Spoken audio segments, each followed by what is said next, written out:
Timespiral is back on the menu, but the real question is it worth ordering?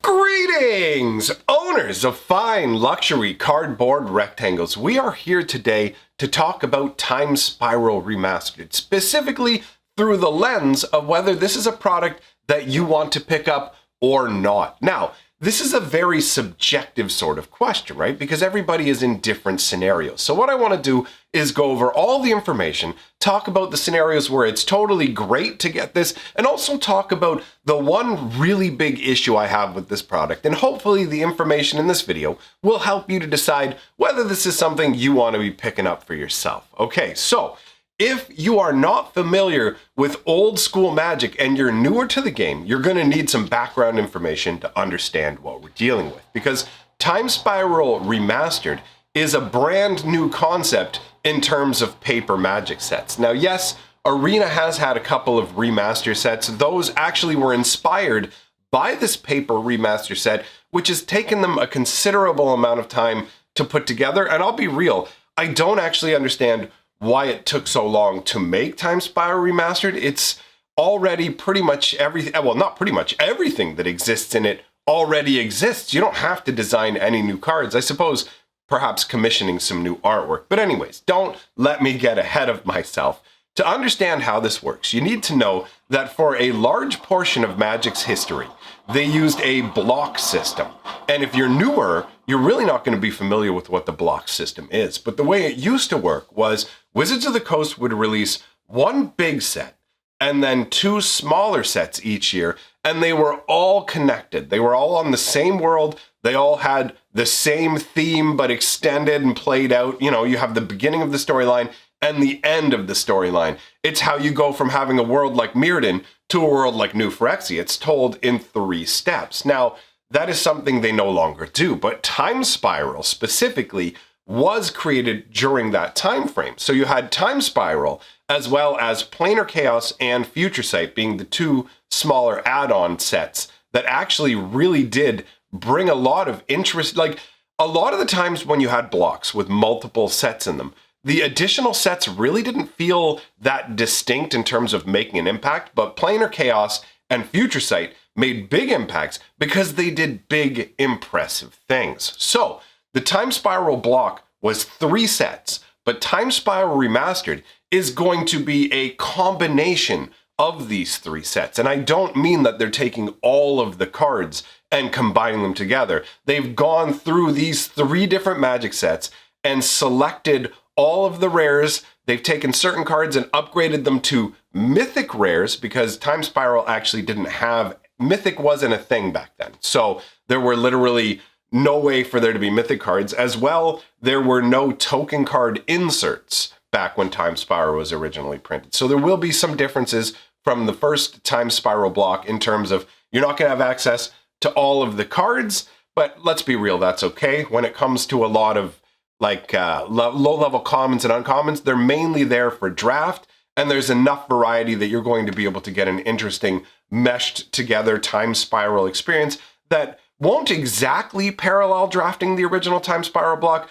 but will give you a reasonable facsimile with an additional little tweak as well. Because when they did the first Timespiral block, for Timespiral itself, they included a special subset of reprint cards. Now, this wasn't something that was normally done in brand new expansions. Usually if there was going to be reprints, there would be a couple of reprints put into the set. You see that happen now all the time where, you know, hey, wait a minute, I just saw this common at a set or 2 sets ago, you know? So the same kind of concept there is usually how it's done. But with Timespiral, they created a concept called Timeshifted Cards. And it was a set of 121 cards drawn from all throughout Magic's history to represent awesome cards and garbage but memorable cards as well. It's just this walk through Magic's history, and they gave it a purple hourglass symbol so that it represented the whole, like at one point Magic was going to have a 6th color rumor. Like basically Timespiral was a love letter to long-term Magic players. That's really what it was. If you were somebody who had played Magic for decades and been around a lot, oh man, did Timespiral pay off. Now, you didn't have to be somebody who played for that long for it to pay off, but the longer you've been a part of the game, the more you're going to recognize references to places you know, characters you know, like re-envisionings of different cards that are very familiar and iconic to somebody who's been playing Magic forever. So Timespiral was just crammed with all kinds of awesome stuff like that, right? It was just so beautiful and magnificent. Honestly, I was floored by Timespiral. So you had the time-shifted cards as well, which added another layer of check out all these different cards. So Timespiral Remastered is taking a similar concept, but adding a really nice twist to it. What they're doing is they're having their own time-shifted list. So none of the cards that were time-shifted in the original Timespiral block will be available in these Timespiral Remastered boosters. However, all of these prints that are being included in their new time-shifted list are all not going to be available in any other incarnation with a lot of them, because what's happening is they're taking cards with modern frames and giving them old school frames. So if you're somebody who likes the old school Magic card frames, then you're going to love this. It's an opportunity to get cards that literally don't exist with that old frame in the old frame. And I have to admit, with some of the cards, it really works. They look great. And there is a certain glorious level of nostalgia that goes along with that. So I really do like that they took that tweak and said, you know what, we're going to do another time-shifted list. But why don't we go ahead this time and pull cards from, like, take the artwork from newer ones and put it with the old school border, things like that. That is fantastic. So that part for me is a really big home run, although they've made it so, as far as I understand, you can only get one or two of those foils in a whole box. So the majority of them are going to be non-foil. It's really probably going to be a chase the foil time-shifted kind of thing. So be aware that if you're somebody who really likes foils and you're really excited about the old school borders, that you have not the greatest chance of getting the one that you want. With there being like 100, and if it's the same with 121 time-shifted cards, then obviously you have a less than 1% chance of getting any particular time-shifted card you're angling for, not even including, like, even if you remove the factor of track printing, you still have a less than 1% chance, right? And then you're looking for a particular foil of it, but you can only get 1 to 2 foils in a box, right? So that creates the chances of getting a particular foil that you're looking for to be really, really, really low. So if that's one of the main draws for you, thinking you're like, you know how like 1 out of every 3 packs has a foil card? Well, apparently the time-shifted ones won't happen that frequently. So if that's why you were going to buy boxes, you might want to just go and target the singles you want on the secondary market. But that's a very specific niche sort of thing. So Timespiral Remastered is going to come only in draft sets. So we're not going to have set boosters. There's not going to be collector's editions or anything like that. It's just going to be a regular standard issue set where you have just, you know, normal breakdown of booster packs. I do like the fact that the token cards are going to be available because, honestly, for the longest time, we played Magic using dice, coins for tokens, or sometimes just take, I don't know if you guys ever did this with like +1/+1 counters and stuff specifically, but back in the day, we literally just used to tear up Magic cards and use parts of them to like indicate things. It sounds like sacrilege to people, but you got to remember, back in the beginning, Magic wasn't this like financial behemoth where everybody talked about the monetary value of their cards, right? That was not something that nobody would go, I cracked a pack of whatever, I got this card, and then mention the dollar value, which is something that happens very frequently now, right? Anyways, don't let me get too aside on this. The Timespiral packs are going to be very straightforward.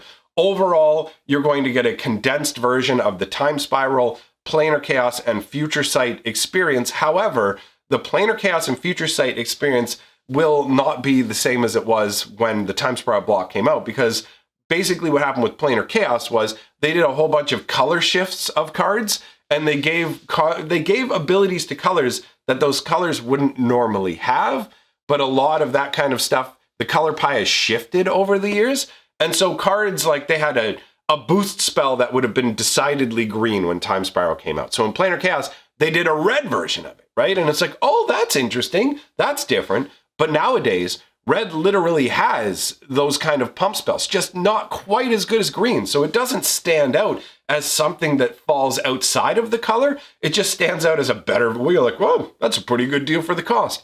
But I feel like from the Planar Chaos cards, it's going to be more difficult to get that kind of weird color vibe to it. I don't know. You know what? You may feel differently, but that's just my feeling on it. And Future Sight, I would say, obviously suffers the most because Future Sight was distinctive for two reasons. One, it was a teaser sort of set where they were saying like, hey, some of these cards, some of the stuff you see in here is stuff that's going to show up in the future in Magic.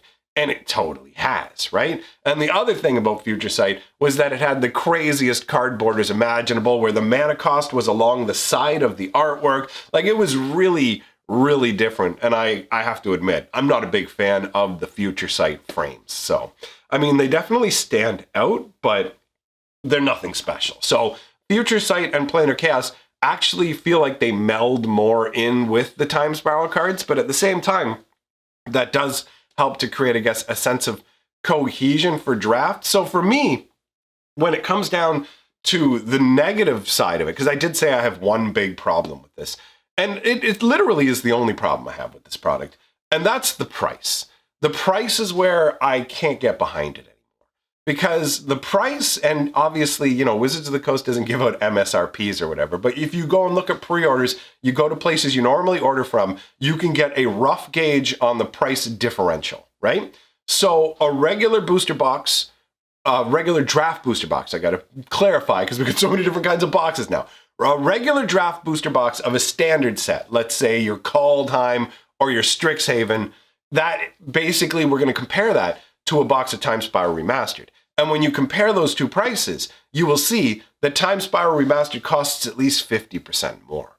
So for me, that is a huge jump up in price that I can't really justify from a perspective of the company's already got all the work done for this, right? They're reusing something they already had. They don't have to create a new world. They don't have to create any new cards. The majority of the artwork, with the exception of the artwork that is specifically brand new to Timespiral Remastered, which is actually something I'd probably like to cover in a video, talking about some of that new stuff. But anyways, with the exception of those, all of the artwork and everything is already paid for. All the R&D, all of it was paid for. Yes, somebody had to pick out what cards they were going to use from the different sets, but that is nothing in comparison to designing sets from whole cloth, right? Like, just boom, you got to go here. We got to design an entire set versus, okay, here are the cards. Pick which ones we're going to do. Figure out which ones go up to Mythic. So you've got a scenario where they're not putting money into this, really, right? Compared to a regular set. Like, it costs them more to make Kaldheim. It costs them more to make Strixhaven, all those sets, than it costs to make Timespiral Remastered. And so your brain goes, well, how do you justify wanting these prices? And it just seems like Wizards has arbitrarily decided that certain products will be placed at a higher price point just because, well, they've got a goal where they need to make double the profits over the next 5 years. So we're going to put the price of it up here. And the reason I believe they feel they can get away with this kind of pricing is because people will come in and defend it. I won't be surprised at all to see comments defending it, saying, no, Timespiral was originally many, many years ago, and a bunch of cards in that set are worth a whole bunch of money, and you can get those expensive cards in this set. And so the underlying argument for the price increase is that the secondary market value of these cards you can acquire is high and already established. And so that, therefore, it's totally fine for Wizards to increase the price, even though it's already a bunch of free money for them in terms of they don't have to put very much development into it. So it's just boom, this set. Like, honestly, how long does it take to take a block and just combine it down? It's not going to take that long compared to making a full-on new set with all kinds of new characters and all the stuff that goes along with it. So there's no way that this wasn't massively cheaper. And instead of just being content with the fact that, wow, the set cost a lot more money and we're going to make the normal amount of profit, no, we need to increase the profit as well. And so if they had just printed it at the regular price, what would happen is you would see the price of the singles in that set go down more in value. And people get upset about that sort of thing. And I understand people wanting their cards to hold value, but if it's not tanking your cards down to every rare is a 10-cent rare, it's like, oh, okay, this $60 card, now it's $30 and more people can have damnations and stuff like that. Like, there's just a level where I understand not wanting the secondary market to completely crater. I understand how important a healthy secondary market is for a card game. I've talked about that in videos, but I just can't wrap my head around the price being acceptable when it's all stuff they already have, with the exception of the time-shifted cards, where they're already taking artwork they have and cards they've already designed and just putting the artwork on an old frame. Again, that's not massively intensive for work. That's a cheap process that somebody could do in an afternoon, right? Like, load the artwork into the border, click, click, click. Okay, all 300 cards done. That's the kind of thing I'm talking about. So with all that included, that's where the price really sticks in my craw and I can't get behind it. But that's totally going to be a personal matter for you. So basically what it boils down to is, if you've never played with Timespiral cards and you want to know what the Timespiral draft experience is and you can get people together to play it, totally do it. It's gonna be a good time.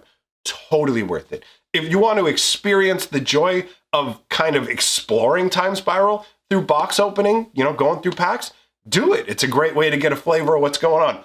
100% behind that. So for me, honestly, I really like the product in terms of, yes, get it, enjoy it. I don't have any particular flaws to pick apart the set for. It's literally just the price point. So that's what you have to decide is what if you're just looking for a few particular cards that you're excited about in the set and there's nothing else that comes along with that, then you're probably going to want to avoid it because the cost of the box is higher. And I mean, you pretty much always lose money opening a booster box, right? So if you're in it for the money and you're just in it for